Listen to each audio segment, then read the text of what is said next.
भाई हमारा एहतजाज है SPD01 का कि हम SPD01 के वेटिंग कैंडिडेट्स हैं। हमारे साथ इंसाफ किया जाए। 1.5 साल से हम मुसलसल जो है ना एहतजाज में लगे हुए। हमने हर टेस्ट पास किए हैं। वेटिंग में रखने की वजह बताई जाए हमें कि हम कसूर क्या है हमारा, कि हम इस सिंध के शहरी नहीं हैं, हम पाकिस्तानी नहीं है, क्या हम कोई रईस ख़ानदान से ताल्लुक़ रखते हैं, क्या हमारा नौकरी का हक़ नहीं है। हमारे घर में भी तो गरीब माँ बाप है भाई, हम भी तो नौकरी के हकदार हैं। हमने सारे टेस्ट मेहनत पे पास किए, हमने कोई पैसा नहीं दिया, ठीक है, हमने कोई सिफारिश नहीं लगवाई, तो फिर हमारा कसूर बताया जाए।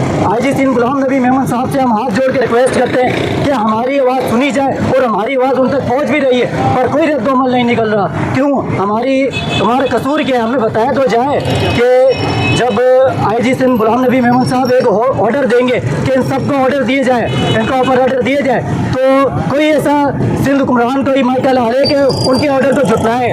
भाई हमारी रिक्वेस्ट है IG सिंध गुलाम नबी मेमन साहब से कि हमारे लिए ऊपर ऑर्डर जारी किए जाए, हमें नौकरियाँ दी जाए, ये हमारा हक है। हम रोडों पे खड़े हुए हैं, ये सारे नौजवान